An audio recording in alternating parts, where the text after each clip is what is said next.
I'm sure a lot of you guys remember the old ceremonial hunting tradition of eating the heart out of the first animal you kill. Meat from those organs are among the most nutrient-rich foods on the planet. You can get those same benefits your ancestors craved via convenient daily capsules from Heart and Soil. Find out more at heartandsoil.co. And remember, use code MeatEater for 10% off your purchase. There's nothing like snook hook sets at dawn or catching a tarpon in the moonlight. Find your next fishing trip made easy on fishingbooker.com and experience the magic of the Sunshine State or any other destination on your fishing bucket list. Book a blue water adventure in search of sailfish or go snapper fishing with the kids. With over 6,000 captains and trips to choose from, planning your next one just got a whole lot easier. Download the Fishing Booker app on the Google Play or App Store or visit them online at fishingbooker.com to book your trip today.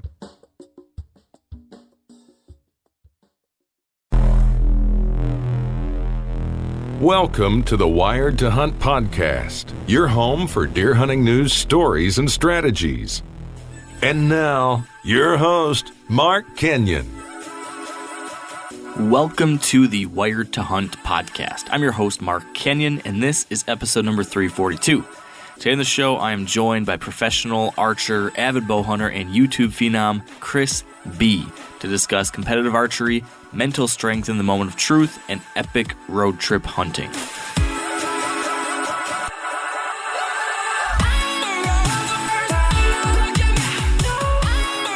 All right, welcome to the Wired to Hunt podcast, brought to you by Onyx. Today, we've got a fun show for you, as I'm joined by Chris B. Now, Chris is a fellow Michigander and proud to say a fellow Michigan State alum, and, well, I don't know if he's an alum yet. He's a Michigan State attendee, and a guy that I started taking notice of a few years ago through his popular Be Real YouTube channel, where he showcases all sorts of pretty epic hunting trips and archery videos and various other fun antics, and he's doing a very good job with it. It's good stuff. It's fun stuff. In addition to the hunting and shooting media he produces, he's also a professional archer, having been a Vegas shoot finalist and having had multiple national and international podium finishes. So, in short, the guy's a hell of a shot. He's a balls-to-the-wall hunter and a very good storyteller. And that, in my mind, is the recipe for a good chat. So today with Chris, we talk a little bit about his competitive archery history and the ways that shaped him as a hunter. We discuss some of the lessons he's learned along the way about archery and competition that have helped him perform in high-pressure situations like hunting. We dive into archery advice and practice regimens. We finally spend a lot of time actually discussing his most recent hunting season, which involved it was an insane hunting season. He had a DIY road trip to Alaska, a 3-state tour across the West in a impressively rigged camping van. He had more whitetail hunts than I think you can count on two hands. And across all that, we touch on his favorite gear. We talk about camping food, hunting lessons learned, tips for planning hunting road trips, and a whole lot more. So that is what we have in store for you. And during times like these, while we're recording, which is in late March amid the whole COVID-19 pandemic, I think we need conversations like this more than ever. You know, it's one that's full of optimism and fun and some escapism, and it's just jam-packed with something that we love so much, which is hunting. And we need a little more of that love and excitement right now, I think. So get ready for an escape from the bad news and an invitation to dream about your next hunting trip too. I hope you enjoy it, and we'll talk to you soon. All right, now on the other side of the line with me, I've got Chris B. Welcome to the show, Chris. Thanks for having me, Mark. It's exciting. I'm excited to be talking on this. I've listened for a long time. That's awesome, man. Well, thanks for listening and for making the time to do this. I guess a lot of us have maybe a little more time than usual since most people are on lockdown here at home, given the crazy things. Now, you're in Michigan, right? Yeah, I'm not too far from you. Yeah, so we're underneath the same government stay-at-home, shelter-in-place order. So we're not even supposed to be going to the pro shop, going to the hardware store, doing anything anymore. Yeah. I got that text last night. Pretty crazy. Yeah. So basically all we're allowed to do is have Skype phone calls to talk about hunting. Yeah. Hey, not that bad. Yeah, it could be worse, I guess, in that case. Yeah. So you're somewhere in like mid-Michigan, right? Give or take? Yeah. So I'm just east of Lansing. Okay. And then I do a lot of hunting like right around the Lansing area. So. Awesome. You're not too far from my buddy Furter. He's east of Lansing a little bit too. So okay, you guys might be bumping into each other in that general region. Wouldn't surprise me. Yeah. So I've been kind of aware of you now for a few years, watching your stuff on YouTube, thinking it's pretty cool. And I have had you on the list as someone I wanted to talk to for a while now. And after your 2020 hunting season and seeing all that and just being really horribly, bitterly jealous of you in a lot of ways and thinking to myself, man, this Chris B, I don't like him at all. He's doing everything I want to do right now. And it was crazy. You had a heck of a year. So yeah, I want to talk to you about last year. I want to talk to you about some of the things you've got going on right now from an archery perspective, because I think there's a lot of people similar to us locked down and wanting to do something productive, and working on your archery game I think is a pretty good thing to do right now. So I want to dive into a lot there because you've got this background in tournament archery, and I want to kind of hear a little bit about how that started for you. As I understand it, you got into hunting at a young age and then pretty quickly got into the target archery stuff. Can you give me just a really quick rundown of kind of how that began for you, what that looked like? So I was 6 years old when I got like one of those little tiny fiberglass, red bows, shoot in the backyard. Arrows really don't stick in the target, like that type of setup. So I shot that for like, for a year or so. And then, I found a local club. It's actually Livingston Conservation Sports Association. Okay. And that's not too far from me. And my dad got me plugged into a youth program up there. And I think I was 7 or 8 when I started doing that. And it's like you can basically like borrow a basic recurve and you can shoot Saturday mornings and like you can score if you want. And so it was kind of cool, and that got me like involved in a community aspect of archery at like super young age. So that kind of progressed. Like several years later, I got a bow for Christmas, a compound bow, and kept shooting. And then I think I was 10 years old is when I shot my first tournament, like just a local state tournament. And that's the first year I shot a deer also with the bow.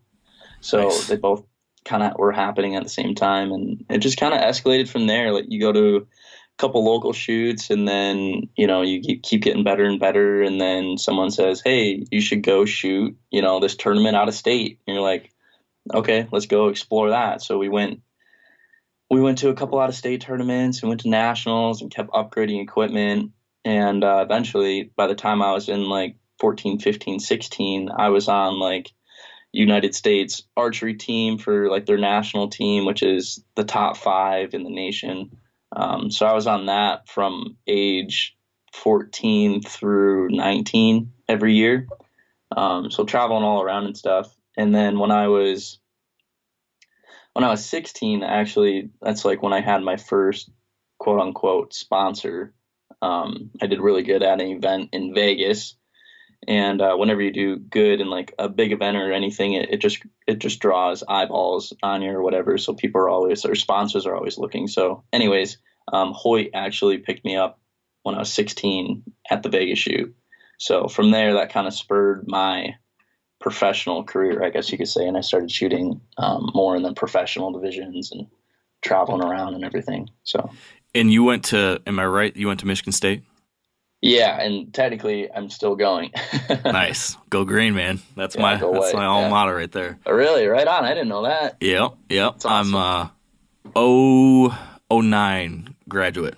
Okay, right on. So you're still going. You guys have got class canceled though now, right? Oh yeah. I'm not taking any classes this semester, but yeah, all of the everything's canceled. Everything's shut down. Everyone, I believe, had to be moved out by April something, beginning of April.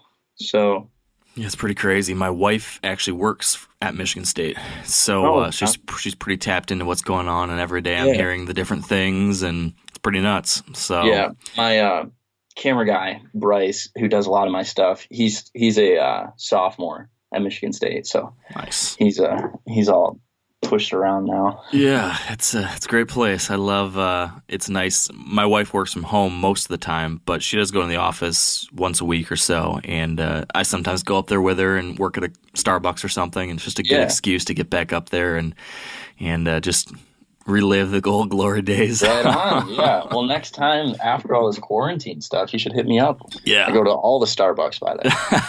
Yeah. There's a couple good ones there. So yes, we'll have to do that.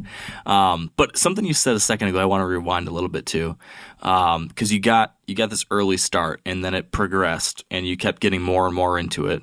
And you didn't mention this, but I think as you got more and more into the tournament side of things, you also got more and more into the hunting side too, right? Oh, is that yeah, true? Yeah, for sure. So that was going on for you. Mm-hmm. I selfishly, and this is going to date me as being an old man now, but I selfishly want to ask you about this because I'm a dad now. I've got a 2-year-old son, and I want him to do like the same thing. And of course, I don't want to force him in anything, but I'd selfishly like him to do the similar things that you got into. Like, I'd love to see him love archery and love hunting from an early age. My dad got me into hunting, but not into the archery side of things. And it was like a very casual thing. He was not, I kind of picked it up myself and got really excited about it and got him more into it. Nice.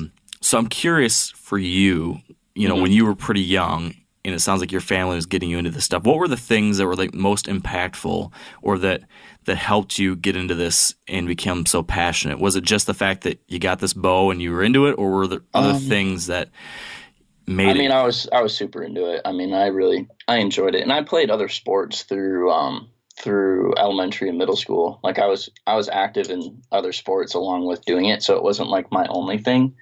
But nah, it was definitely something I was super passionate about.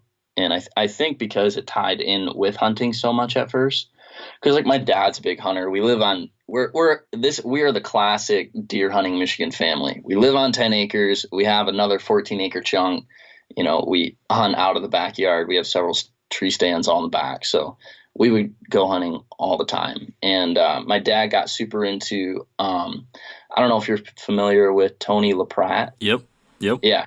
So we've gone to a lot of his stuff. So my dad got super into food plots and hinge cutting and deer management and everything. So on our other chunk right down the road, we kind of went crazy on that. So not only like deer hunting at a young age, and I'm like 8, 9, 10, 11, we would go like multiple days in the summertime and just like go to town over there doing food plots, hinge cutting and everything. And my dad was self-employed, so he was kind of flexible. So we'd spend like days, just going crazy over there. It's pretty cool looking over there now years later. But yeah, so I was super involved all the way through. And on like a parent standpoint, my parents are just super supportive of it. Never forceful. And now that I'm older and I see kids and helping kids and a little bit of coaching here and there, it's super important just for parents not to be like forceful on things. Like you provide the opportunity, and if they bite on it, then you support. But I see so many kids that it's just like the satellite coach parent, and it's like they're just so forceful and like, you got to do this, you got to do that. And it's like one, I don't like to see it because it's just, the kid's doing something they might not actually want, and it just creates this friction. So yeah. Probably something that's similar to what you see across all these other sports too, right? Yeah, but a lot of these other sports are team oriented, so you get away with the team aspect. Archery is so individual. It's practice is individual, tournaments are individual. Like, you could shoot in your backyard. Like, it's not very team oriented. So there are some advantages and disadvantages with that. It's a good point. It's a good point. I'm curious if you think that I'm on the right path then, because I'm trying to take that approach you just said, like show support, get him excited, but not force it. Right. So my son, he's well on his way. He's 2 full years old, and I've got him a little Nerf bow with a Nerf arrow, and Perfect. he is to the point now where he gets pretty pumped. He'll run around the house with his bow, and he'll say, "Shoot deer, shoot deer." He'll go up to the shoulder mounts. He'll draw back. He'll stop them. He'll stop them with a rat, and then he'll shoot them with the Nerf bow. Would you say he's on the right path? I think you're doing all right. Yeah. That's funny. It kills me. It's pretty funny stuff, man. Yeah. It's fun. So then what about for other, younger folks listening? I don't know, 16-year-olds out there, someone who's maybe getting into it or dabbling, he has been considering, should I start shooting target? Should I shoot 3D or should I shoot some league? Any advice for somebody who's thinking about getting into this? Is it something that's going to help people become better hunters? I would sure think so. But what are your thoughts on that, or any tips as far as what to get involved in or anything? So I did I'm kind of refreshed on this subject because I just did a blog post on it. But the archery world is like super intimidating to the average bow hunter. Like there's a lot of unknowns. There's, from equipment to form to even like going in a pro shop and asking for help. Like if you just bought a bow like 10 years ago and you haven't done anything since, like it's super intimidating. Yeah. So the best thing to do, I think in any aspect, if you're trying to find either more help on your equipment, more help on form, or like more tournaments, league type stuff, is try to connect with a pro shop. Most of the time, and I understand there are pro shops that aren't as good as others or friendly or whatever, but for the most part, pro shops have a very good resource at getting you information, from leagues. Many pro shop have like Tuesday night, Friday night leagues you can get plugged into, obviously helping with tuning and form and everything. But then, online, like there's so much stuff online now. You could pretty much, if you're that type of person, do everything on your own, tuning wise and everything. But I still feel like getting plugged in somewhere is so important. As long as I've been shooting, I've always somewhat been plugged in somewhere, even if it's like just a club, where you see people every now and again and you just go up and shoot.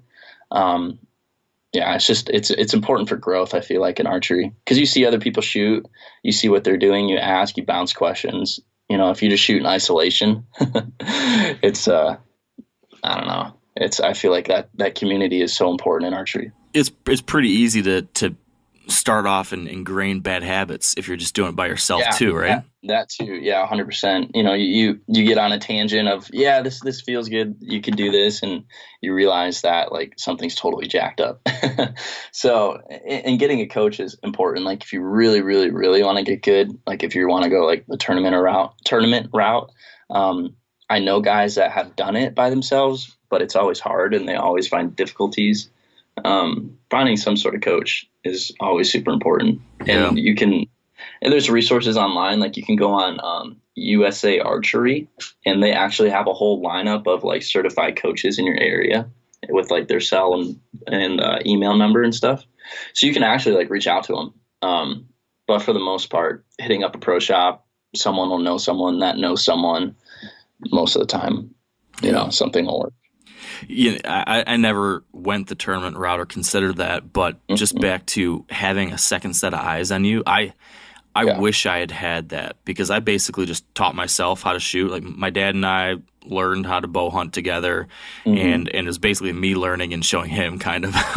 Oh yeah, and that's how it is for the majority. Yeah, and I probably learned it all wrong. I did learn it all wrong. I had a whole lot of bad habits. I just was kind of figuring out as I went, and then over the last 5-10 years, I've had to address all these bad habits and things I've been doing wrong, and trying to fix that now that I know a little bit more. Right. But man, if I had been doing it right 15 years ago, 18 years ago or whatever, it would have been a whole lot easier for me now. That's for sure. Right, so I wish I'd had that, but it's a great point you make, and it's nice to know that if you do want to go that more serious route, that you can find coaches. And what's a coach do? What's in your kind of line of when they're up to tournament kind of stuff?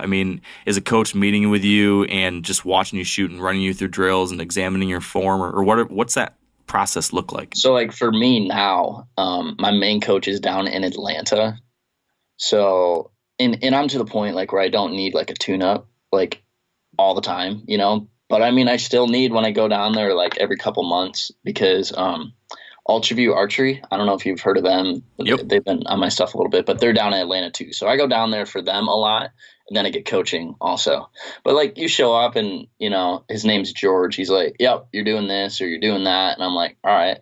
Like, that's why I come down here still. It's like you're never ending. You fall into these bad habits. So they're minor form tweaks, or recently it's been mental. So George is really good at, mindset type stuff, because archery and hunting, I mean, there's a reason why there's buck fever. All buck fever is your mind, Yeah. So if you can control that, and it's no different in archery. I mean, like buck fever is so similar to like when you're super jacked to like, shoot a perfect round, like your last arrow on a perfect round, or you're about to win a tournament. Like mastering that feeling is no different either way.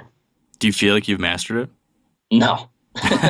Not even close. I don't know if you ever master it. Yeah. That's the thing. It's like this ongoing, it's just an ongoing battle. Like this year especially was super hard, like tournament wise for me, because I like switch bow companies and there's this extra pressure. And so tell me about that. What do you mean by that extra pressure? Is it simply because you've got pressure of a new sponsor, or is it your growing platform, or is it like you feel like, hey, I really want to be winning these things? Because, all right, just tell me. I guess. All the above. Yeah, all the above. So like you switch whenever you switch bow companies, and like you have a little bit, like the following's grown, tremendously since the past year. So there's more eyeballs on my personal channels, and I feel like it's not actually the case. I know it's not actually the case, but I feel like I let people down, when I don't shoot well, like followers or whatever. Yep. And then when you switch bow companies, it's like, you're like, oh, is he going to shoot good with the new bow?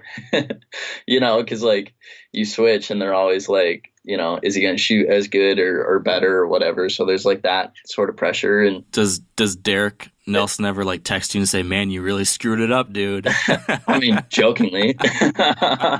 Just kidding. Nah, Nelson's cool. And it's actually Derek Phillips is the pro staff manager on the target side. So They actually, I don't know if you're familiar with them. Most of the hunting people probably aren't too much, but they have like, Derek literally manages the pro staff for Matthews. So it's really cool that there's like a whole community side on that, the whole That's tournament. great. Yeah, it's cool.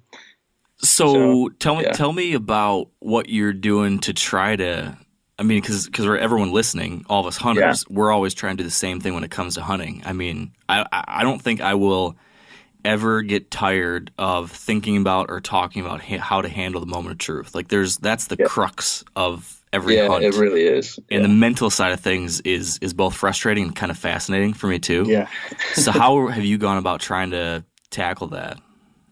What's your coach say? What have you been doing? There's a lot. This is a giant wormhole that you can go down quick, especially with archery, because there's so many things. It's different. Archery in the typical tournament, you could shoot anywhere from like 30 to 100 arrows for scoring in a day.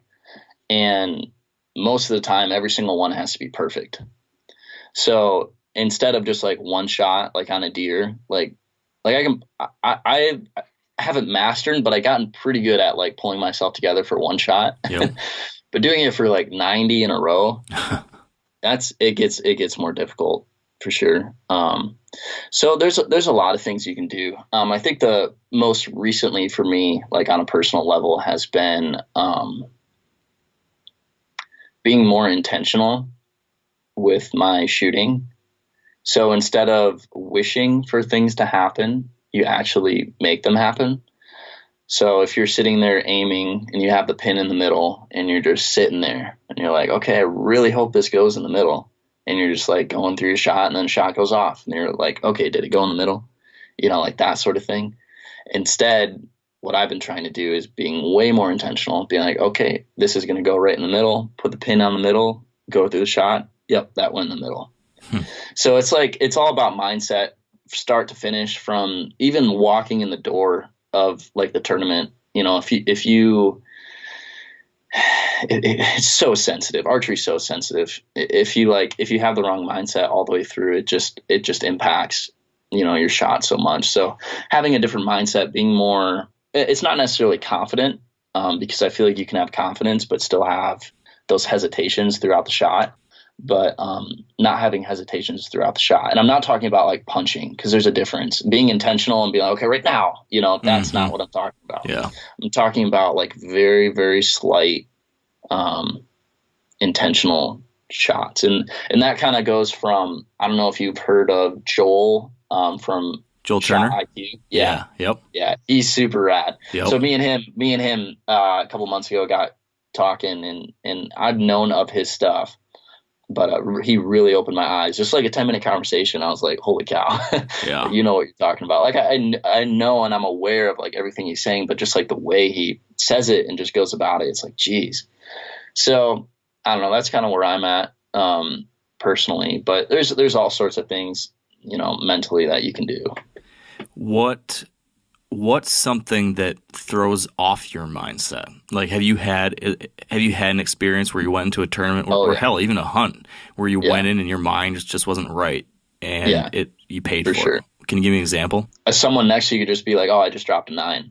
And you're like, crap. It's like, am I going to drop a 9 this one? Like, that's all it takes. And then the entire time you can or you can't think about it. It's all about how you deal with those type of external. How do you get that out of your head then? Oh, there's all sorts. It's like, let's see. Okay, so a book from Lanny Bassam. It's called With Winning in Mind. He had a thing where you have to do repetition of one thing and only think about that one thing for like 8 times in a row. So like whatever it is, if you put your your hand in your pocket and take it out for 8 times in a row, and then you literally have your conscious mind only thinking about that. And then when you're done with that sequence, then you forgot whatever you were thinking about. Okay. There's things like that. Or you just, you're just confident with yourself and you'll be like, okay, well, that guy just shot 9, but I'm not going to shoot a 9. I'm just going to shoot, my shot or my arrow or whatever. And that boils down to more of you can look at your scorecard like all at once, like a big picture. But what you really should be looking at and shooting is one arrow at a time. So like every individual arrow is its own, and it has its own value and its own score and its own shot. And it's not a culmination of it all. So it's like, sure, it could be a 300 out of 300 at the end, but every single arrow has to score a 10. So all you're in control of, you're not in control of the future, like the next arrow, and you're not in control of the last arrow you just shot. So all you're in control of is this one arrow right now. So just shoot a 10, just shoot the perfect shot, and then worry about the next one. So when you boil it down, micro like that, it helps a lot too. Easier said than done, though, I bet. Oh, so much. I wish I could just go up to the line and be like, all right, I'm going to shoot 300 and then just shoot it, but you can't do that. So walk me through. Let's say you've shot your second to last shot and it's good. Everything's been as perfect as it could be. Now you've got your last arrow of the tournament. It's the big Vegas shoot.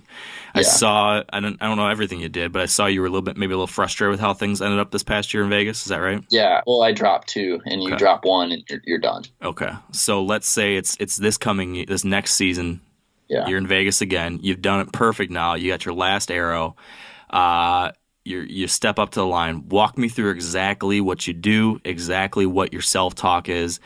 I want to know the exact process you're going to follow on your final perfect shot to finally do what you want to do. Okay. So last arrow is actually not the hardest, but I will walk it through, for me at least, but I will walk it through it. What is the hardest shot?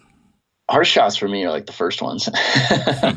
Well, would you do anything different from the first to the last, given that scenario? No, you don't do anything different. That's the thing. You don't do anything different throughout the entire thing. Every single shot's exactly the same. And that's, it's all about repetition. It's all about consistency.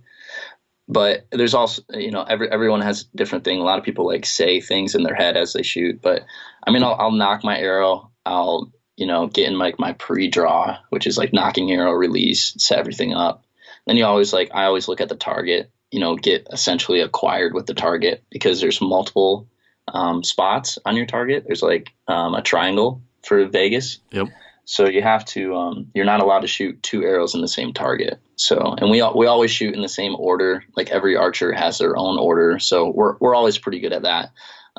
But every now and again, people will shoot like the neighbor's target or the one above them. So you always want to like acquire your target. Like you always lock on your target.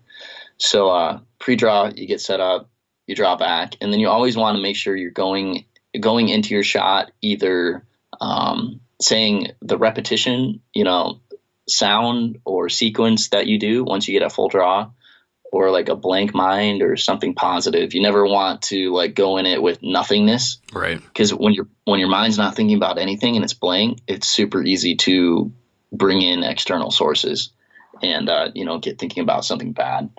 So yeah, you go into that sequence. And then so what's yours? Oh, it's changed a lot lately because I've been messing around with that, but I've counted, I'm 1, 2, 3, boom. And then, shot goes off. I've sang a song. I've said, there was a little phrase I was saying. I forget what it is. It was a while ago, but it was like one perfect shot. Or you can say, okay, I'm going to do this right now. And then you like draw out the last word until it goes off. So there's no right or wrong with that. It's just like you should have some sort of sequence when you're shooting, or you're just gonna get you're more favorable to have like external things bothering you.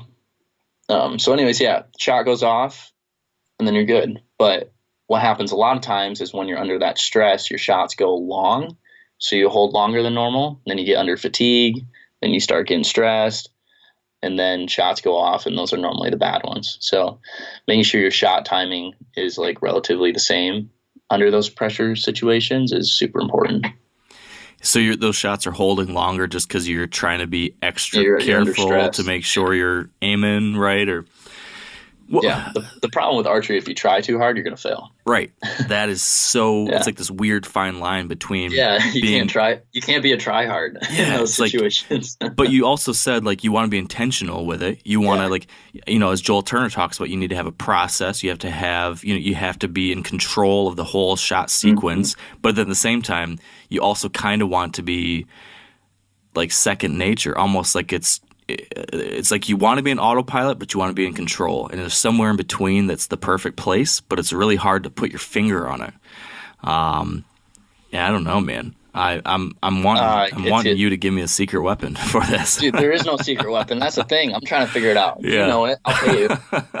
I'm still trying to figure it out. I don't know if there is. It's just like you just got to keep going at it. And the more you're exposed to it, the easier it gets. Now, a lot of you guys are familiar with the old hunting tradition of eating, some organ, the heart or a chunk of liver off the first animal you kill. I had that when I was a little kid, and it was a big deal. Organ meats were always prized by frontier people who knew the importance of getting a lot of different minerals and nutrients. And as often is the case, those guys were onto something, because organs are among the most nutrient-rich foods on the planet. And you can get the same benefits your ancestors craved via convenient daily capsules from Heart and Soil, made exclusively from regeneratively raised, grass-fed, and finished cattle. Heart and Soil's unique freeze-drying process means all those important nutrients are trapped in, ensuring you experience every one of the benefits of nature's superfood in a clean, convenient, taste-free capsule. Find out more at heartandsoil.co, and make sure to use code MeatEater for 10% off your purchase. That's heartandsoil.co. Use the code MeatEater. You ever get that feeling you're stuck inside staring at screens and a primal urge kicks in? You crave wide open spaces, fresh air, the chance to connect with the land. Well, maybe it's time to find your own piece of the wild, but searching for property can be a maze. That's where land.com comes in. They got millions of listings across the country, from mountain ranches to hidden fishing holes. Their search tools are like a seasoned guide helping you narrow down what you want. Land.com isn't just about buying and selling. It's about finding a place to hunt, fish, explore, or simply sit by a campfire and listen to the crickets. So head over to land.com today to turn one day into today, because trust me, there's nothing quite like the feeling of standing on your own piece of earth.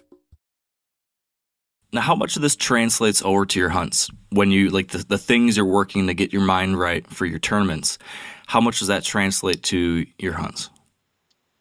It carries over pretty easy. I actually don't I'll practice with my hunting bow and get everything dialed in, but I don't necessarily like train with my hunting bow, I guess.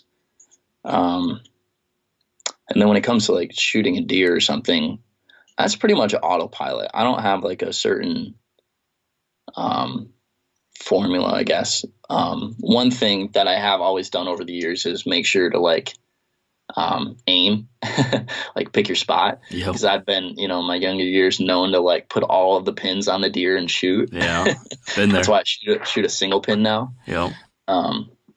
So yeah, aiming is very critical, because sometimes when you're just so jacked up, you just kind of like shoot at the deer. Yes. So when I draw back, I aim. Like I'm very critical at, okay, I'm going to hit the deer right here and then shoot. And then, most of the time that works out, unless external. And I mean, like this year I hit a deer in the shoulder. I hit a deer high, skimmed its back. So like it does happen. It's just the fact of hunting, you're dealing with a live animal. But how do you handle a situation like that? Do you, coming from like the level of archery experience and knowledge that you have, when you have a bad shot or when you have a whatever it was that happened, like that, a wounded deer, do you have some like hyper analysis you do when you're trying to figure out what did I do wrong in my process? Yeah, most of the time I do know. Like I know what happened for both of them. What happened? So the one deer I hit in the shoulder, he was super alert, and it was 65 yards. And I said, I'm going to hug the shoulder a bunch, because I felt like he was just going to run rather than duck. I don't know why I thought that, but I was like, I'm just going to like hug the shoulder pretty tight. And I hit right where I was aiming because he didn't move. So I was like, gosh, dang it. Yeah. So that was I don't know why I thought of that right when I drew back. I was like, all right, put it like right close to the shoulder. And then the other time it was a mule deer at 74.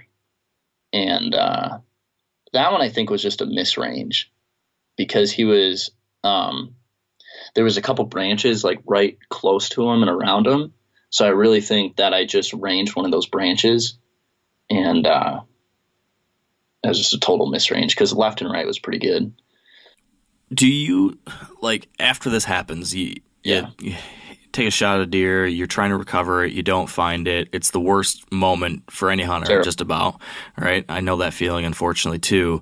How do you personally deal with it? Is it literally the next day or that day you're sitting and stewing on this stuff you just told me? It eats me up pretty good. So like Wyoming was the shoulder shot one, and it was like a 150 whitetail, like the biggest whitetail I would have killed. Oof. And we were sitting on this edge of a alfalfa field, and it's super cool terrain out there. It's like mountains. This is like mule deer country, and then in the bottoms was whitetail country. So we're sitting on the edge, just like watching this field, and it's like it's getting twilight. There's like 20 minutes left of shooting light, and this buck pops out like 400 yards away. So we all look at each other and we're like, we gotta go. So we ran like a mile. It was at least a mile in this ditch. Like we ran probably like in 15 minutes, all the way around. And luckily there was this ditch all the way around this field. And we got to the point where like we popped up a couple times, but we got to the point where he was, and we popped up and he was right there at, whatever, I think it was 55, 60. I forget. It's in the video, but I ranged it, drew back, stood up, and he was just looking at me, and I shot. So yeah, that ate me up a lot, because I hit him in the shoulder. We went and found the arrow. There was like zero penetration, which pros and cons of expandable broadheads. I was shooting expandable broadhead with 81 pounds and a 550 grain arrow, and I had a half inch of penetration. Jeez. Yeah. So we followed blood for 300 yards, and he started doing circles, and we were pretty sure we were like following him around. But the problem is we had a schedule, so we had to go to Nebraska the next day, like the next day. Or no, we were going to drive through the night and get there in the morning is what we were going to do.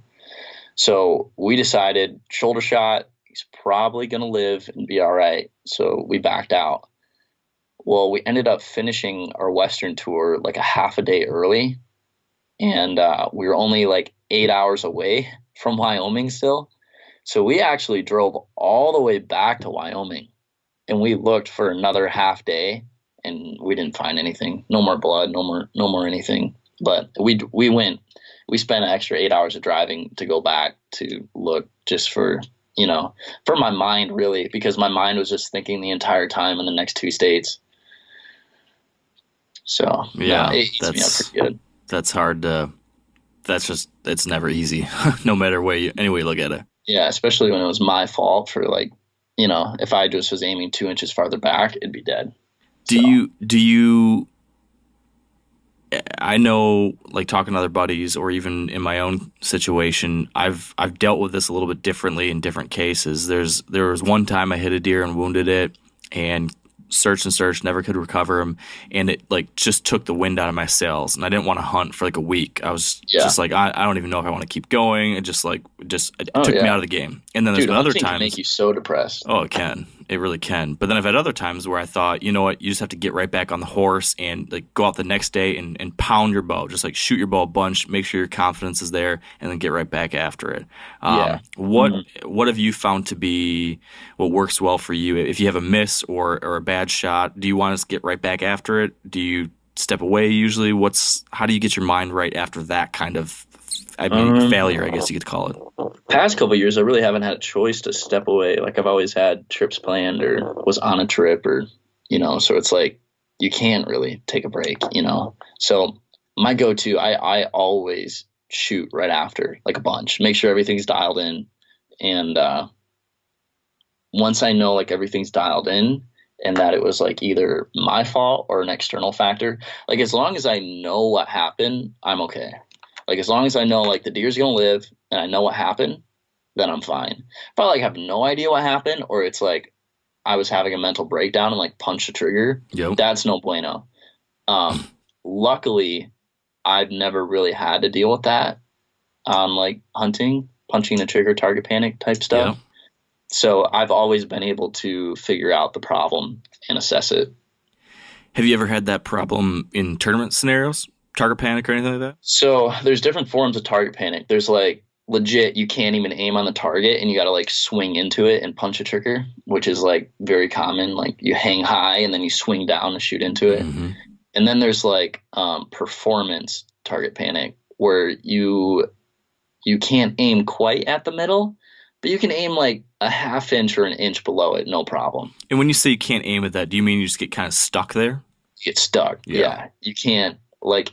But in practice, so this happens, a lot of tournament archers deal with this. It's very, very slight target panic that can be fixed, like in a weekend of training most of the time.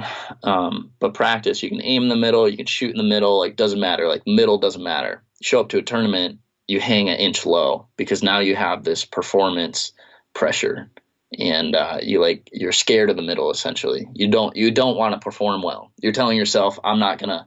You're scared of the performance. You're scared of the first place trophy. You're scared of the fans. You're scared of the check. Like so, you just like hang an inch low, and you just move your sight so you can do that. And so I've experienced that before, but I've never experienced like just crazy target panic. Luckily. Yeah. Now back on that, I'm kind of jumping around here, but you keep on popping these different ideas in my mind. So back on the tournament side, you described that performance anxiety of sorts that you've had maybe a little bit of at times. What do you think is, and maybe you don't know, but if someone had a gun to your head and said, "Hey, Chris, what is the hurdle that you need to get over to take this thing to the next level, to get where you want to be? What's the one thing like you've got to crush, or the one thing that you've got to fix, or what's holding you back?" I think it's time. We've had many late night tournament over a glass of wine conversations on this, like probably too many to think of. And you always, when you analyze it, every major pro, there are some like wonder childs, but most of the major pros rise right around 27 to 30 years old. And in life, most of the time, right around that age, you either you're done with college, you may or may not be married, but most of the time you're like in some sort of like solid relationship. You have some sort of solid income, and you have your life a little bit more figured out. So in that part of your life, when you're like a decent pro, but you're not winning enough and don't have enough sponsors to make your living, you really don't care as much how you perform. Therefore, you perform better. Right now, I understand that if I win Vegas, I can pay off student loans and get a really good kickstart. Yeah. So I'm thinking about that. When you're a little bit farther down the line, emerging into it, like I'm not talking about like the professionals that are established and everything. I'm talking about like guys in my situation 5 years from now that are a little bit more, on a foundation. They really don't care, how they do, but it's different. So I think for my personal situation, I either need to let time deal with that, and sure, I'll like progress and do well from now until then, but I really won't be fully archery mature until then. Or I need to, have that mindset now and just understand that, but it's easier said than done. Yeah. How old are you? 22. Okay. So you're 22 and you're talking 27 to 30 is when a lot of people hit their stride. Yeah. All right. So paint me a picture. When you're 27, so 5 years from now, what's your what are you going to be doing? What's your life like when you're 27? Tell me what that goal is. Dude, I don't know. I have some goals, but jeez. Hey man, you know what you're getting into when you came on here. I mean, I know. I don't know. Right now, I mean, the past couple of years have been pretty awesome. I've been able to turn this into like my full-time job, so I'm pretty stoked about that. So the next 5 years, the plan is to grow everything and continue, and whatever opportunities arise because of it. I started my YouTube channel when I was young, like 13, 14. But everything around my YouTube, I've spurred so many new opportunities. Like YouTube has always been my pillar of growth, essentially. So I don't know. I see myself definitely still shooting a bunch. I mean, I just love to shoot, so I don't really see myself stopping. Especially this year, there have been times in the past, really like 2-3 years ago, I thought about stopping shooting and just like hunting and stuff. But this past year, I really hammered down, and I really love shooting again. So I'm super jacked about that. So definitely going to continue shooting. I love working on the business side of things, like my own stuff, and helping out Ultraview Archery. I help out quite a bit with them. Colby Hanley, who owns it, is like one of my best friends. So we're always working on stuff and collaborating. So I definitely see myself diving in more into the business side of things. Hopefully growing YouTube channel beyond. I mean, right now we're kind of projected by the end of summer to reach 100K subscribers. That's awesome. So that would be rad. So yeah, you never know. I don't know. I really don't have a game plan is the thing. I just am kind of like know what I have to do like today and tomorrow, and that's about it. I hear you. I have like this end vision, but I don't have like a, solid plan right now anyways. So you're doing this full time. You're filming your hunts for YouTube, you're vlogging, you're showcasing your tournaments, all these different things, and you're also, participating in these tournaments and all that. It's kind of a dream job for a lot of people, right? Yeah. It's pretty close to a dream job for you probably then, right? Yeah, dream job. I didn't know that was a dream. I just kind of like, it just kind of like happened. It's crazy, but yeah. It's funny though, you talked earlier how there's this sense of added pressure once you start kind of getting this thing, and I've definitely felt this too when I started building my platform, my audience. I all of a sudden felt this whole new pressure around everything I was doing, and if I didn't have the success in the field that I thought I was supposed to, I'd feel like I was a failure, or that I was letting people down, or people would like think I'm an idiot or not worth listening to or whatever. So I know the credibility. I totally get it. Yeah, I know what you're going through there. But it's some days you're like, oh man, this almost takes some of the fun out of this thing that used to be just a fun thing to do, when it becomes a job. Yeah. But then at the same time, I have to pinch myself and remind myself, man, don't ever lose the fun. Don't ever let that happen. You could have a standard 9 to 5, and doing it on the weekends. It could be way worse. Yeah. So there's definitely catch-22 there, but yeah, and I'm managing that. I'm trying to figure that out. Navigating it. But it's been good. It's been fun. It's this year, or you can keep going. We can dive in. I have so much I want to touch on real quick about this hunting season because it was crazy. But yeah, I mean this is a nice segue then, because it's funny. You're 22. Yeah, I'm 32, and as I was telling you before we started recording this, watching your season last year, I just was really jealous, and it's weird. I shouldn't be jealous because I have my dream job. I'm super lucky to be able to make a living in this industry, this world too. But I have certain obligations that keep me from doing a whole bunch of the crazy stuff you're doing, which is awesome. And I wouldn't trade what I've got. I'm very, very thankful for everything I've got going on in my life and my family and everything. But I do wish that when I was 22, I would have taken off on a season like you did in 2019.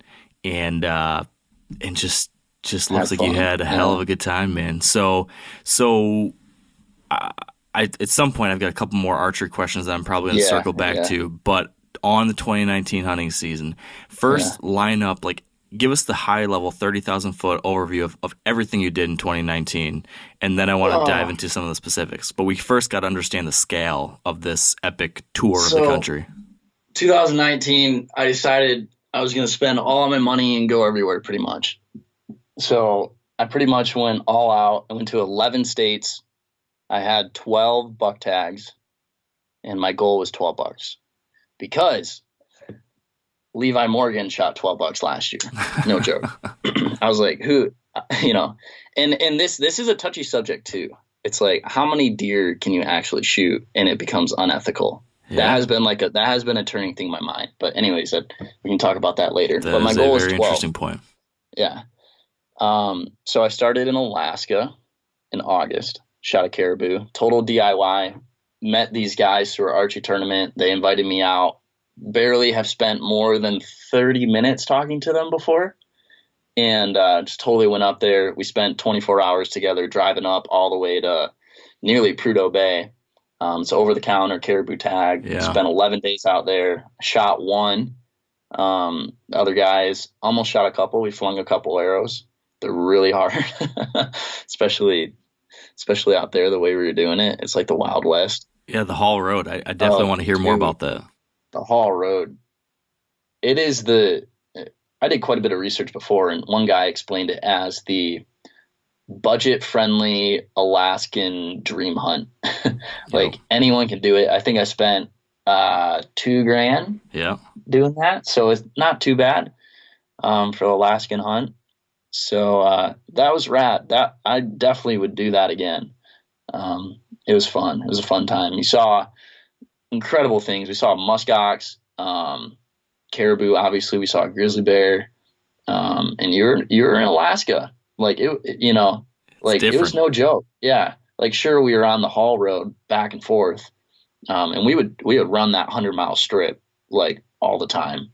It was intense. So I looked into doing that hunt at one point a handful of years ago. I was doing a bunch of research and reading, and yes, it sounds like it's a heck of a great budget opportunity. But then I did hear from some people saying that it can just be like a shit show with all sorts of people. If the migration's crossing the road, everyone's in the same place, and it's hard to get away from other people. That's true? It can be. It can and it can't. So we went the week after opening week.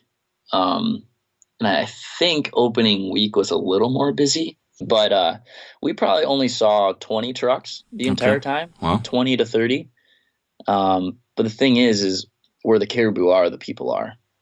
So like there was one time 3 big bulls in a group. We found them first because we were just driving, and then like, oh, there they are, 400 yards off the road. So we parked, and the way the haul road is 5 miles on each side is archery only, like from the ditch 5 miles. You just can't shoot them like standing on the road. And so we run after these caribou. We get all set up. They're feeding towards us. Like it was going to work. Like it was just going to work. We were each huddled down to like this rock because it's flat.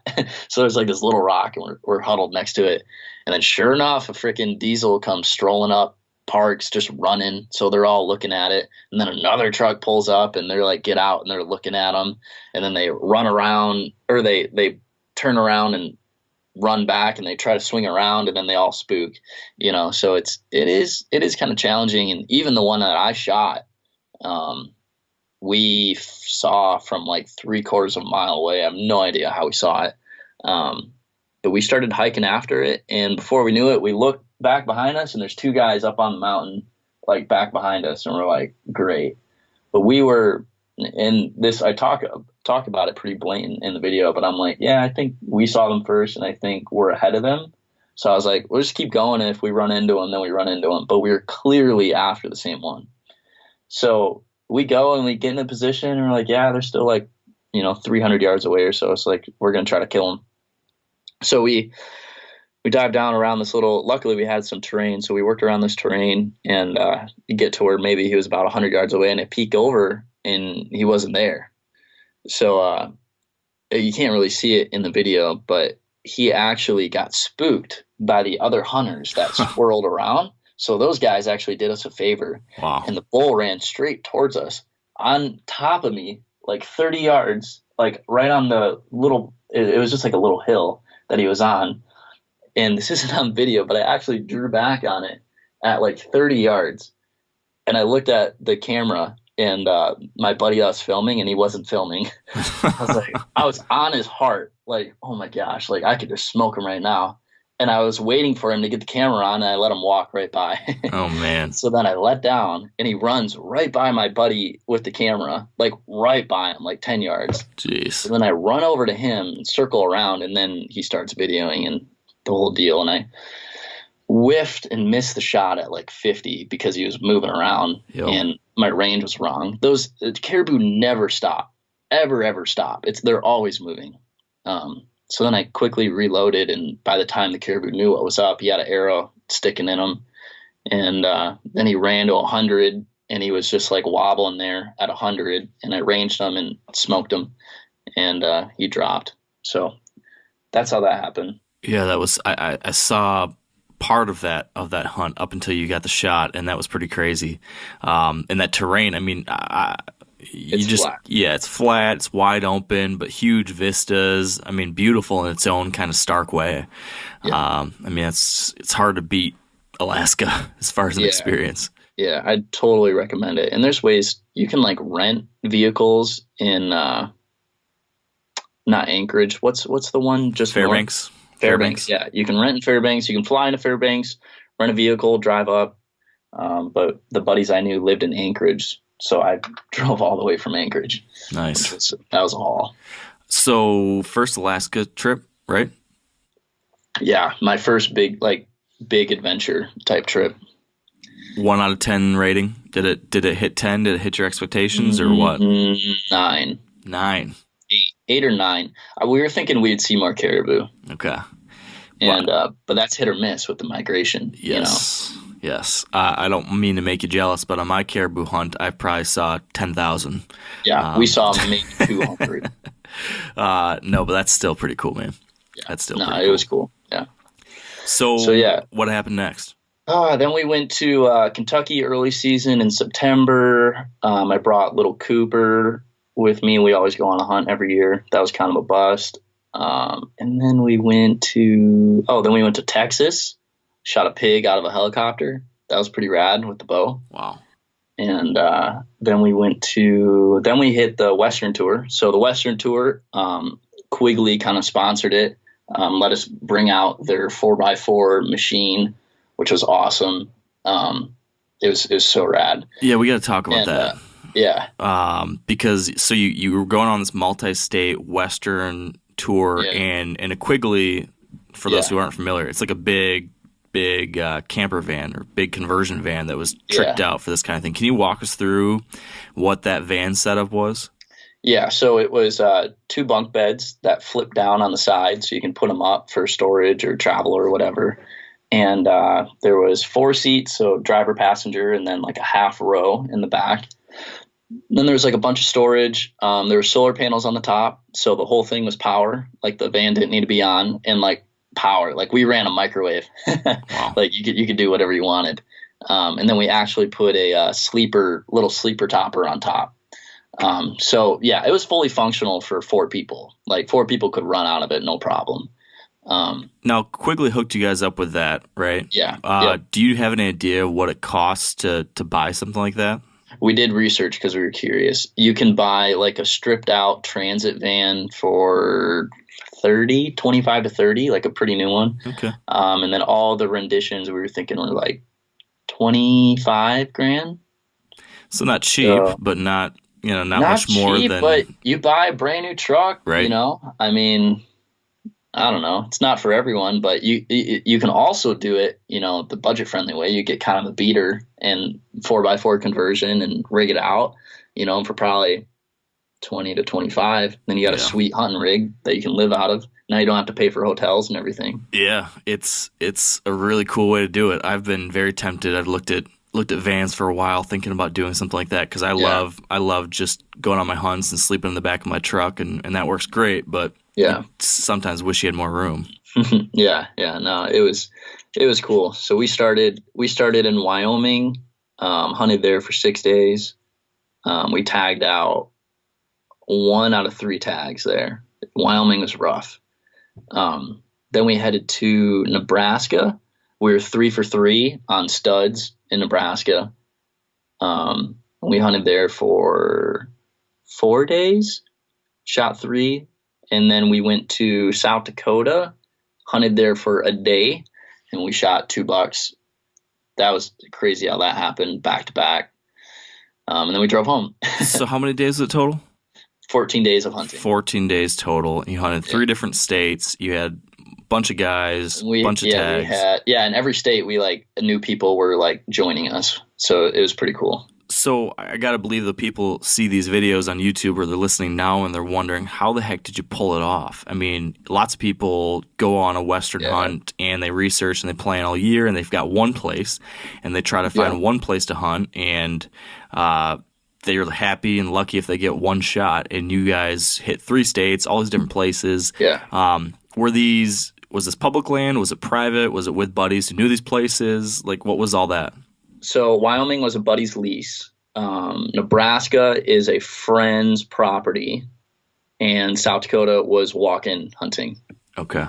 And so there's a little bit of pre-intel on some of these spots and some figuring out on your own? All of them were South Dakota was a little bit of intel. Some buddies from Wisconsin we met out there, and they've hunted there a year prior. But it wasn't like, here they all are. It was like, all right, we can hunt these chunks or whatever, these chunks we know. Nebraska, Wyoming, we know like the back of our hand. Nebraska, we know pretty well. So those were pretty familiar. South Dakota was totally foreign to us. Which part of the state was that? Southwest? That was north. West. Yeah. It's cool stuff. Of those 3 states, what's your favorite? Nebraska. Well, Nebraska or South Dakota? South Dakota was pretty awesome. Because there's a lot of walk-in public ground, and you're getting into like a different kind of Western feel.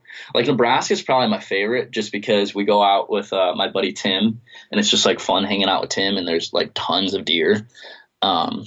And there's giants like everywhere behind every tree. That's nice. Yeah. Well, he's got some sweet pieces of property. But yeah, I don't know. Wyoming's cool because it feels like out west, big mountains. You know, we see elk, we see mule deer, we see everything. But I don't know. They all kind of have their own deal. I hate naming favorites. Everyone's like, "What's your favorite state? What's your favorite?" And I'm like, I don't know. It's like they all kind of have their own thing that I love about them. Yeah, you know? I understand that. Now, a lot of you guys are familiar with the old hunting tradition of eating, some organ, the heart or a chunk of liver off the first animal you kill. I had that when I was a little kid, and it was a big deal. Organ meats were always prized by frontier people who knew the importance of getting a lot of different minerals and nutrients. And as often is the case, those guys were onto something, because organs are among the most nutrient-rich foods on the planet. And you can get the same benefits your ancestors craved via convenient daily capsules from Heart and Soil, made exclusively from regeneratively raised, grass-fed, and finished cattle. Heart and Soil's unique freeze-drying process means all those important nutrients are trapped in, ensuring you experience every one of the benefits of nature's superfood in a clean, convenient, taste-free capsule.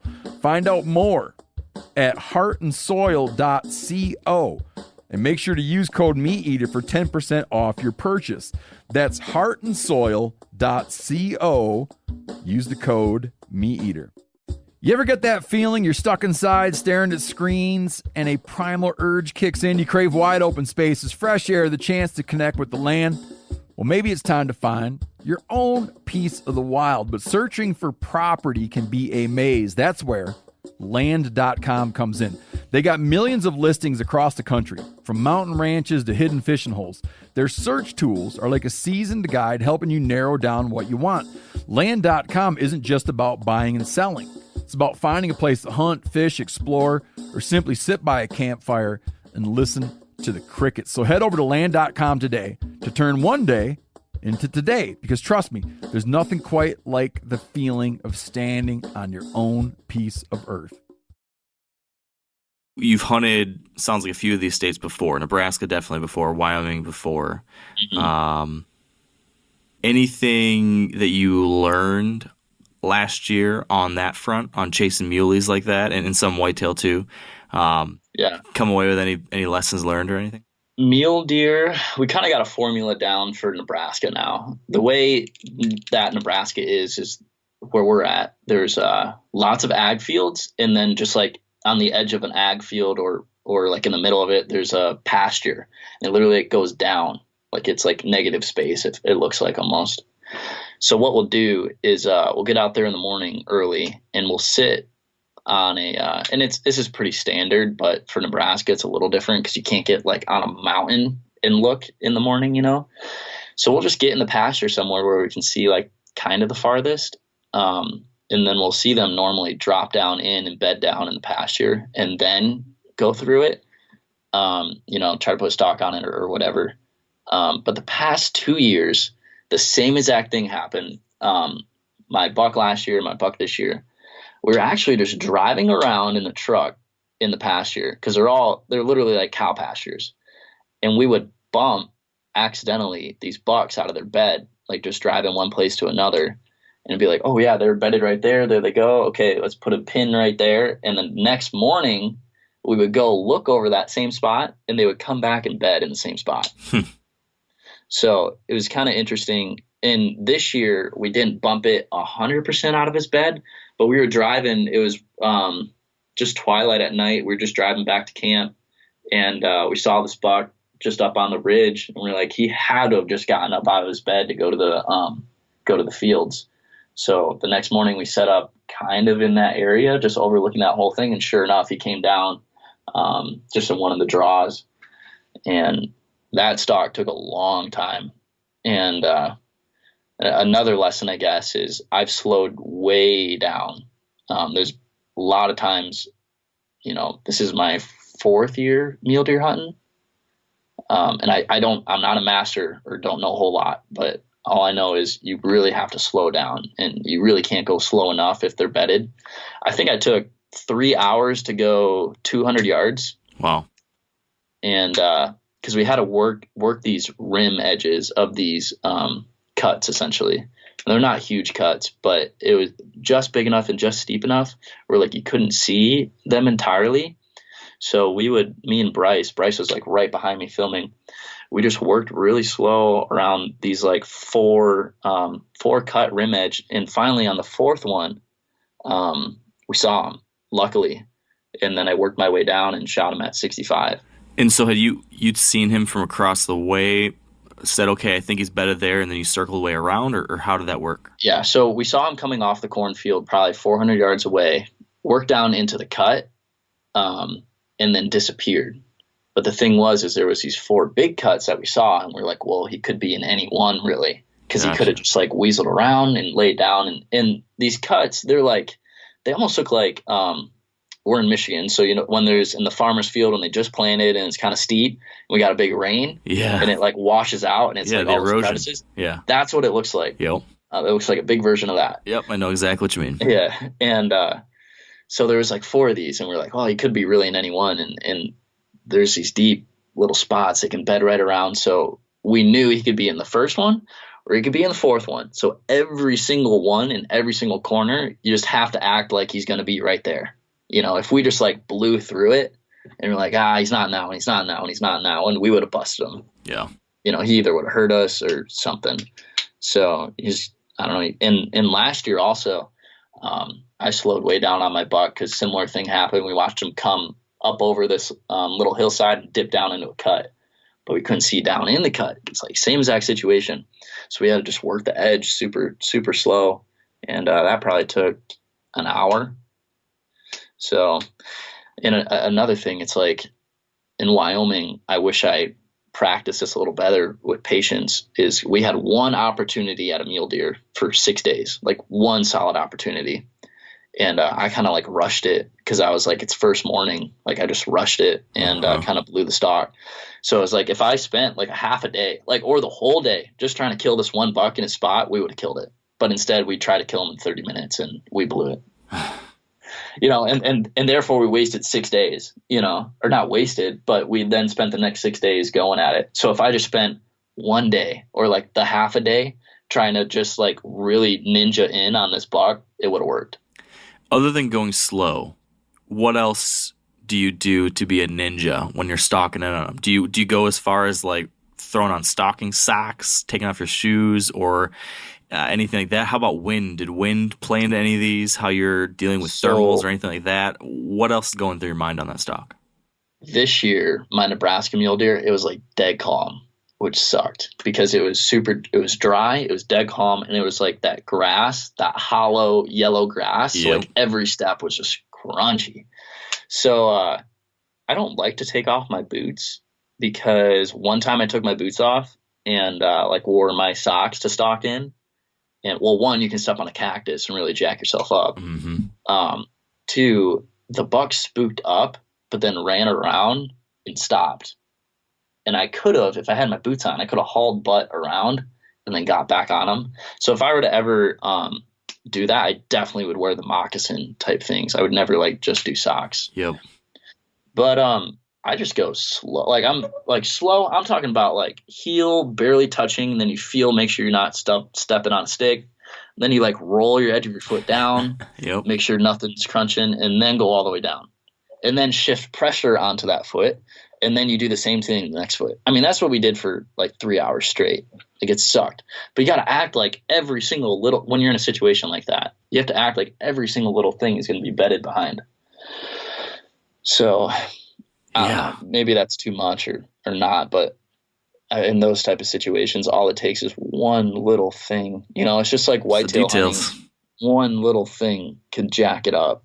I think that's why it's so exciting and addicting, because all those little things matter. You just got to be so on point. So you did 14 days. You guys 14 days, 3,000 miles. I think we got 7 bow kills on film. That's a heck of a haul. Out of 9, yeah. What about gear? What about travel? I gotta believe you came out of this with some favorite gear or some things that just absolutely saved the day, or that now like, I'll never do a hunt like that without this, or a little hack you figured out. Anything like that, just as far as hunting trips like that stuck out? Yeah. I pretty much wore like the same stuff. I run Sika Gear mountain pants pretty much for everything right around like that middle October, because it's like just a little cold in the morning, but then it's pretty hot. So those pants are just killer. And then I talk about this a lot on like my channels, but my favorite jacket, and I wear like all Sika stuff, not all Sika stuff, but mainly Sika stuff, is the Kelvin light hoodie, that brown. I love that hoodie. It's like, if people are like, what one piece would you buy if you could only buy one piece?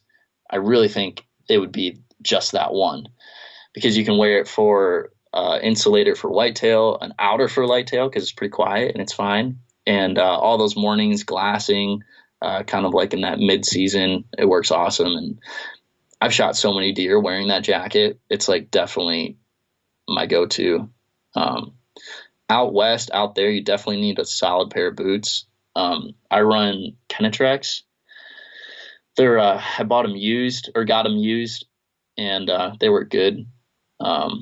Really haven't messed with many others, but I think that's pretty common. Everyone says you always need a good pair of boots. You really do. You know, you can't be tromping around with whatever unless you're just a special breed like that. There was a rancher out in Wyoming, and he came out hunting with us for a day, and he was in Skechers. It's like, bro, what are you doing? Good for him. He does it every day, so it's like he's like, whatever. Yeah. I don't know. There's so much. One major takeaway is every year I bring less. Like my first time out west, I brought so much, and every year I consolidate because this year I brought like recreation clothes that I never even touched. Like I could have, eliminated a whole suitcase pretty much. There's just things every year that I consolidate because you just really don't need it. Like when you're hunting like that, like literally we hunted 14 days straight. All you're doing is hunting. You're not, sun up to sundown, we were trying to kill something, and you're just not spending a lot of time doing other things. So it's like remembering that for next year and packing wise, really consolidate on things. Do you bring any emergency archery repair stuff? Yeah, very minor stuff. What would you consider like must haves that someone should bring, or any backup pieces or accessories or anything like that either? Rather so than like backup pieces, I would mark on your bow like your peep sight. Either like you measure your peep sight, or you put a little Sharpie mark on your like where your peep sight is on your bow. That is like the number one thing that gets bumped. I missed a deer a couple years ago because my peep sight like got bumped or moved, like slid down the string and missed it low. So that's like the number one thing I would recommend. Peep sight's really not falling out. Your rest could get bumped, but you really can't like just throw a new one on. My equipment's pretty hardy. I don't even bring like an extra bow. I probably should, especially on a trip like that. Yeah. Especially if I have one. I really don't have too much extra stuff that I bring like that. It's funny you say the bow thing. I've always thought the same thing. Oh, I should bring an extra bow. Yeah. But then it just comes down to space and wanting to keep it as minimal as possible. And how I look at it, it's like your bow is going to blow up and it's going to be like unusable, or you're going to be able to like fix it with like whatever you have. I think the same way as a tournament. It's like your bow is going to break like to the point where you can't fix it. So you're going to be screwed, or it's going to be something super, super small that you can fix easy. Yeah, if the bad thing happens, it's just not your day. Yeah, exactly. What about food? After 14 days on the road, what was learn anything as far as good travel food, or how you guys handle that? Yeah, so this year what we did different is actually did pre-made meals. So we made like fried rice, a ton of fried rice, made it and then freezer packed it and froze it. And then I think I did 8 days or 9 days of food for that, for 4 people each day. So froze it and then actually did dry ice in a Yeti. Yep. And it kept it frozen for all those 8 days. That's awesome. And then we did mac and cheese, microwave mac and cheese. And then we did, because we had a microwave in the Quigley. And then we did the super cheap $1, or you can buy like a 20-pack of burritos at Walmart for like $3. Yeah. We did a bunch of those. And we actually just like ate those as they de-thawed, not even warming them up. It kind of sounds like you basically eat on a hunting trip like I ate during college. Yeah, kind of. When you go to 11 states and spend all of your money, you're still balling on a budget. Yeah, so yeah. That's awesome. It's very minimal. That's the good stuff, though. Those are sometimes the best meals. You don't need anything fancy. It's just, what do they say? They say, I'm going to get the phrase wrong, but like exertion is the best spice. Like after a long, hard day of work, it makes the food taste better just by virtue of what happened. Sprinkle some dirt on anything and pretty much eat it at that point. Yeah, our best meal was in South Dakota. We finally had, we finished early in the day, so we had like a couple hours at the end, and we cooked up some backstraps for everyone. And we had 6 people in camp. That was the biggest camp, so that was really cool. We had a good time right at the end. Yeah, that trip was literally more sun up to sundown, 14 days straight of hunting. It was so intense. And like when we were in Wyoming, it was like 10 miles a day, 12 miles a day. Nebraska was a little bit more laid back. And then I think in South Dakota, the one day we hunted, we did like 14 miles in a day. Would you do a trip like that again?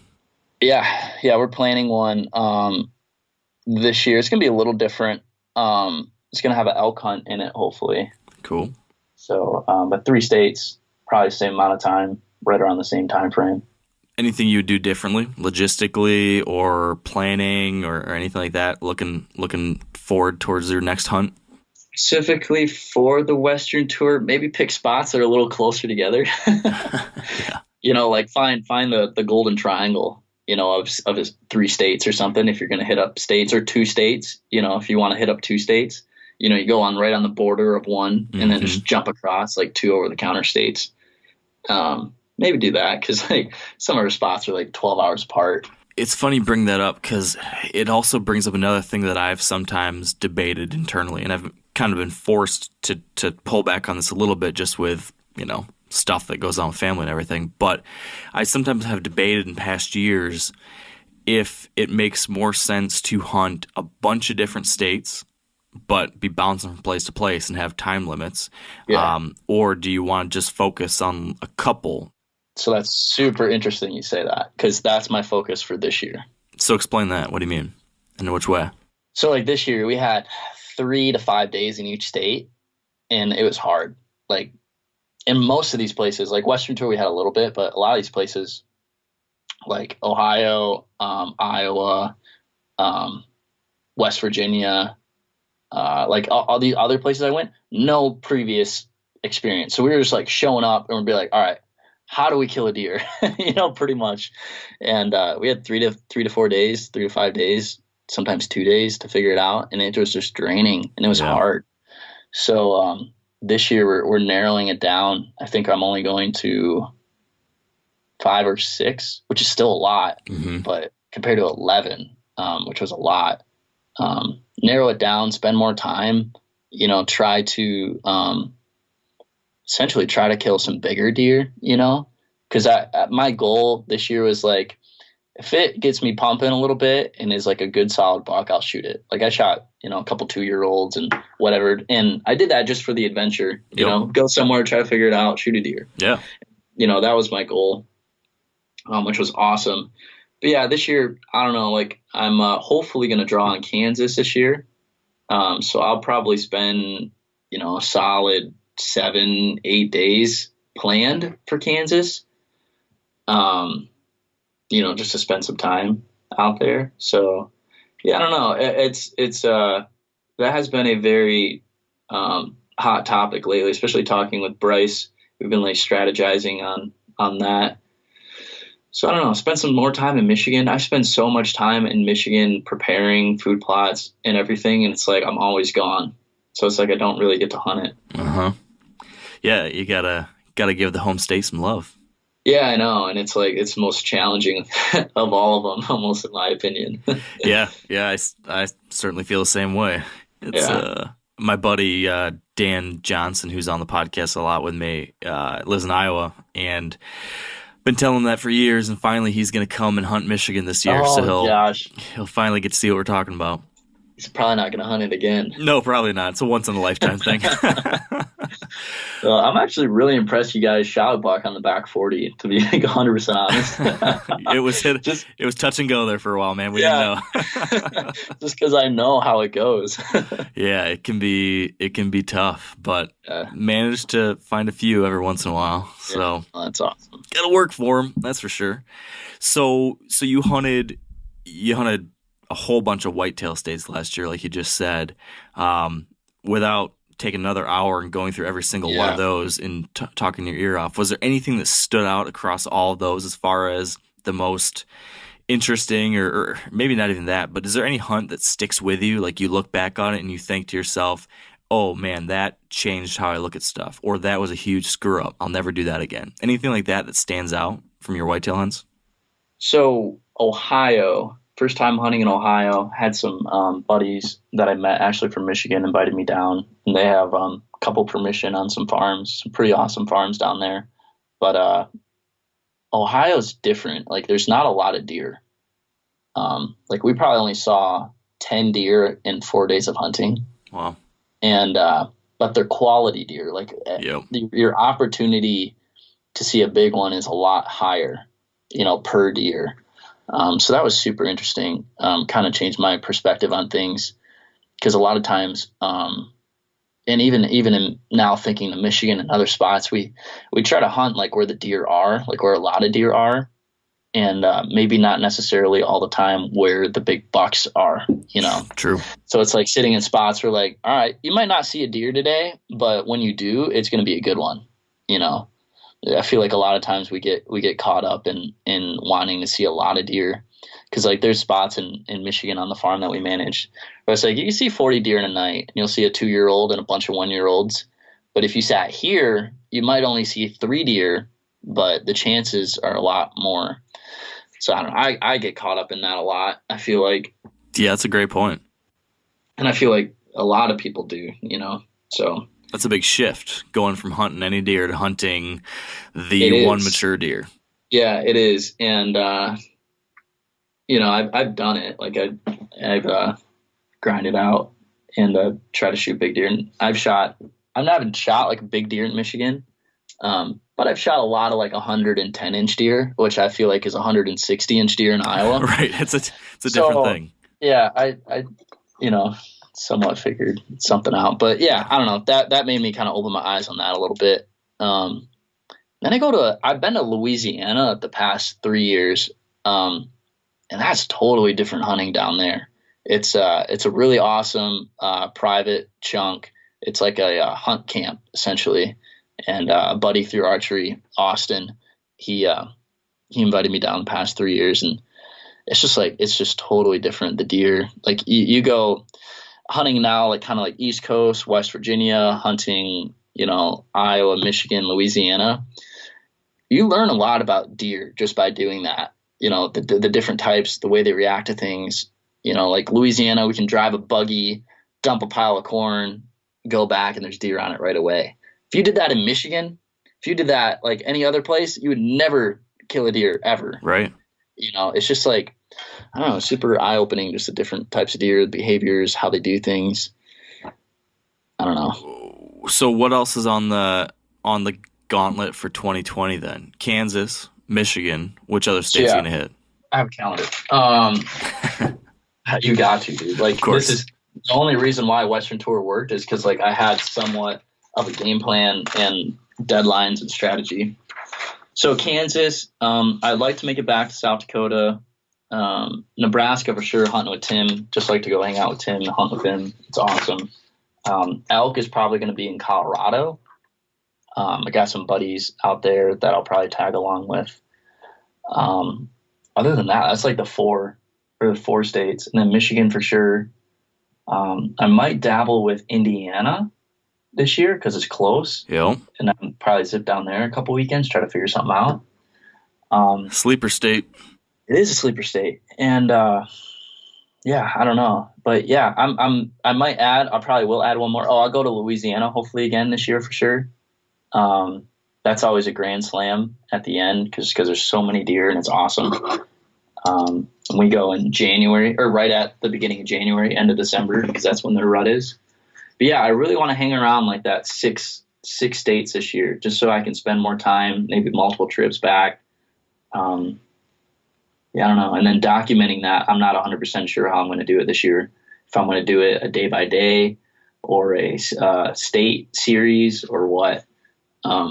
Kind of depends on capacity, on how fast we can get things turned around or whatnot. That's no easy task, that's for sure. People want content yesterday. They don't want it tomorrow. That's true. That's true. Man, sounds like a fun schedule ahead of you. You got a good year planned out. So with all those hunts coming up, you've got pressure on you to have successful hunts. You've got a lot of people watching you now. You, of course, are doing things on the tournament side as well. What I want to know as we wrap this up is what are you doing right now from an archery side to make sure you're ready for all that stuff later in the year? Because a lot of people are locked down right now. I kind of led with this early on, and then I kind of forgot to dive into it. There's a lot of people right now that probably have a little more time on their hands at home to be dialing in on the archery side, maybe earlier than they usually do. Mm-hmm. What are you doing, and what are some other ideas for people to really crank up their archery practice right now and do it in an intentional, thoughtful, quality way, since there's nothing better to do? Yeah, for real. Right now, this springtime, I feel like for me is always a good time to mess with the different equipment. If it's like equipment you already have, you're just going to tweak around or, maybe getting like a different set of arrows and messing around with that. Now it's just a great time to mess with equipment because we're far away from season other than turkey season. If you're going to like try to shoot one with the bow, but we're far enough away from season where you can like mess with stuff and tinker around. And now's a good time. I normally get my hunting bows dialed in and set up now, and then I'll shoot them like all summer long and like check up on them and make sure they're doing good and everything, but get them set up now. I never like to rush, and I've been in so many situations where I'm like, day before, week before, rushing to get something set up, and then it's never 100%.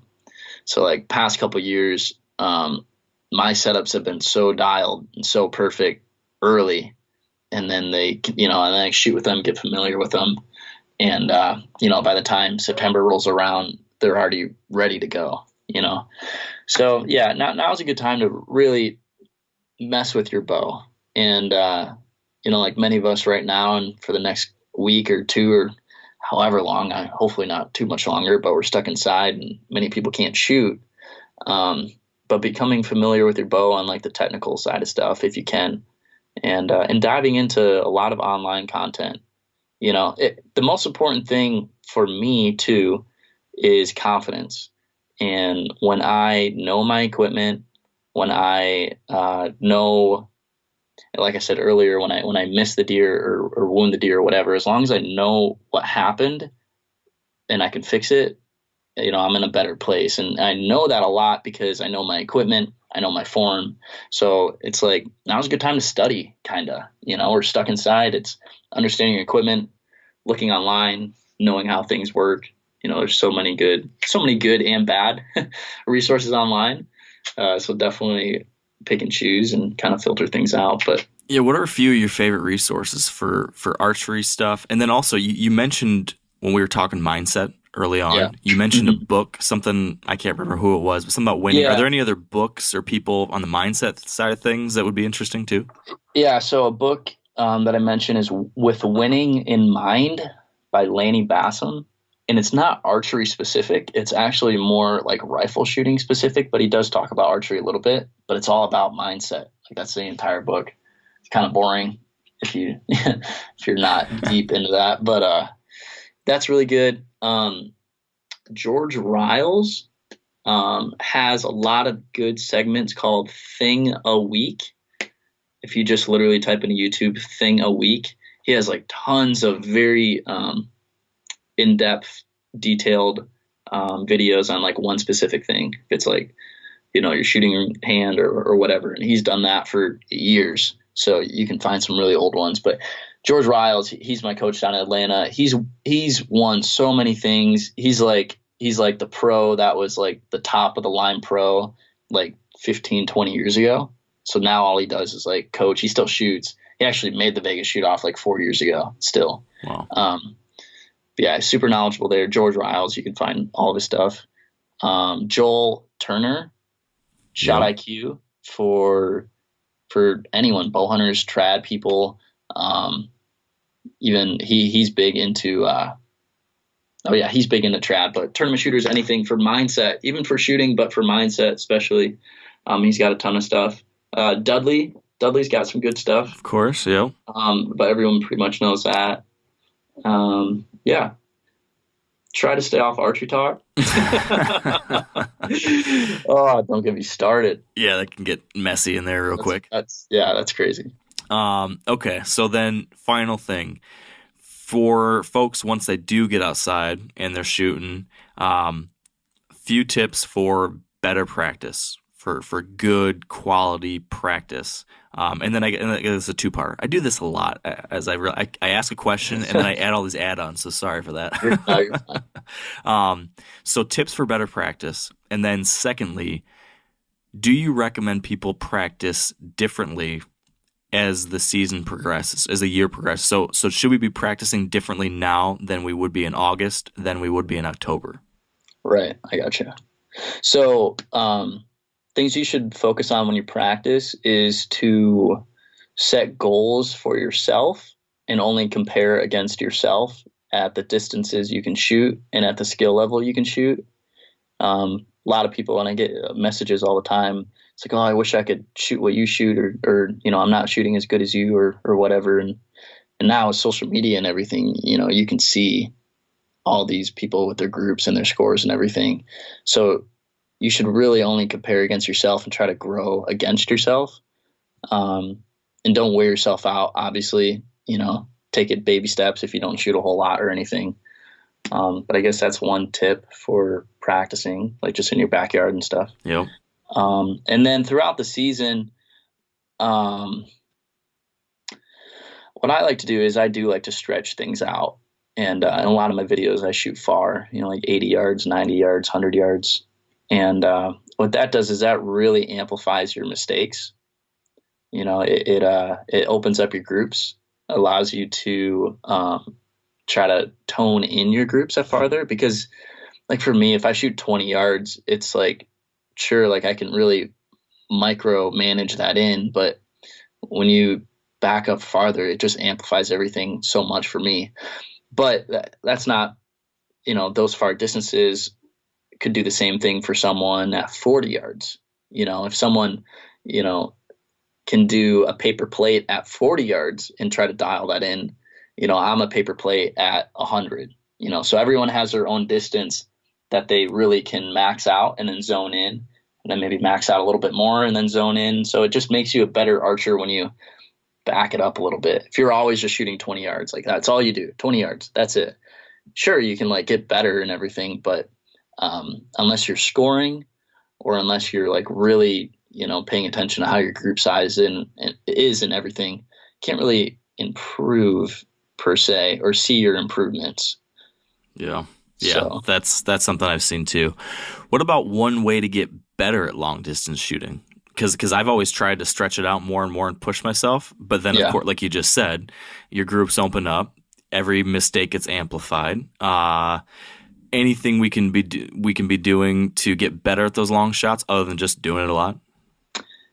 Yeah, well, it's not just one thing. In like the long shot, it's not getting good at the long shot. It's just like getting good at your shot. Yeah. So like a middle at 20 yards, if it's like dead nuts at 20, it would have been dead nuts at 100, Yep. So it's like middle's middle. It's just, how your shot is. So like really focusing on your form. A lot of people worry so much about equipment. You know, I got to do this, I got to do that, I got to do this. But then their form's jack, you know. So if it's, you know, there's so many things with form. Like there's just not one thing you can point to. But like I said earlier, like if you really want to get better, or you're struggling, finding a coach, finding a pro shop, videoing yourself, you know, like putting your phone on a tripod, looking, and then looking online, really analyzing it. Yeah, form is so important. Like if you did the same thing, if your bow, let's just say your bow was so untuned, so jacked, your nock was sticking in the target, it was doing a somersault, but it does that every single time. You know, your bow does the same thing every single time. Like for real, it does. So like if your bow is so jacked, but you did the same thing every time and you shot every single time, you'd still shoot really good. Right. You know, there's so many times like there's professionals that'll like, they tune their bow, but then they like untune their bow to get optimum groupings, essentially, for short term. And yeah, it's all about your form. It's all about consistency. You can shoot anything. You can pick up any bow, and as long as your form is good and everything, you can shoot good with it. So I feel like that's so over, especially in the world of everyone's like, FOC and all this crazy stuff. It's like, okay, calm down. The most important thing is, do you know how to shoot a bow? You know? Yeah, it's easy to get hung up on all the minutia. I'm not good at the minutia when it comes to like archery equipment and gear, so I've tended to focus on the side that I feel some sense of confidence around, which is trying to figure out good form and consistency and all that stuff. And then I just like outsource those other equipment things to the pro shop and say, hey, help me make sure this stuff's lined up, because I can't keep track of it all. So I don't know. That's good stuff, man. I think you've got a cool thing going. So I've enjoyed hearing more about it today, and I think people certainly will have too. So if people want to see what you got going on, follow your YouTube videos or you on social media, where can they find all this stuff? Yeah, so just in YouTube, just search my name, Chris B, B-E-E, just like the bumblebee. Got to do that every single time. Or people are like, no, what's your full name? But yeah, I'm YouTube, and Instagram is Chris B Real. And yeah, follow along there. And what kind of stuff should they expect over on YouTube here in the off season? So off season, I just did a bunch of bow build videos. So I like do start to finish on bow builds, and people really love those. A lot of shooting, a lot of fun. I love doing like funny trick shots, long shots. So we do a lot of entertaining stuff in the off season. So yeah, I'm looking forward to a little bit warmer temperatures, so we can do a lot more cool stuff outside. Very cool. Well, I'll make sure to send folks check all that out, and I appreciate you taking the time to talk about all this stuff. Yeah, no problem. It was fun. I enjoyed it too, Chris. Let's stay in touch, and good luck this season. Sounds good. Thanks, guys. And that is it for us today. Thank you for listening. Make sure to check out all of Chris's stuff. Like I mentioned, it's good stuff. It's fun, a lot of good information, and hunts to follow along with. So enjoy that stuff. Otherwise, just be safe out there, folks. I just hope and pray that everyone in our Wired Hunt community is healthy and safely at home with your friends or your family, whoever you live with, and that you're all doing well. I'm thinking of all of you. And until next time, stay wired to hunt. I'm sure a lot of you guys remember the old ceremonial hunting tradition of eating the heart out of the first animal you kill. Meat from those organs are among the most nutrient-rich foods on the planet. You can get those same benefits your ancestors craved via convenient daily capsules from Heart and Soil. Find out more at heartandsoil.co. And remember, use code MeatEater for 10% off your purchase. After 3 years of work, our follow-up to the Meat Eater Fish and Game Cookbook is here. It's the Meat Eater Outdoor Cookbook, wild game recipes for the grill, smoker, campfire, and camp stove. Here is your book for everything that's best cooked or eaten outside. From grilling to open fire cooking to Dutch ovens to smokers to barbecue to backpacking meals to how to pull off the perfect fish fry, with pit stops along the way for lessons about Ice Age cooking methods and the best 5 ways to construct a cooking fire you can be proud of. And of course, we're focusing on wild game and fish here with over 100 recipes, including stuffed venison burgers 3 ways, wild duck with ahi verde sauce, a jerky made with cola, a gin and tonic made with fire-charred lemons, and grilled frog legs made with a sticky sweet sauce. This ain't your normal cookbook, so be prepared to be surprised. Get your copy now. For more info, visit themeateater.com or buy it wherever books are sold.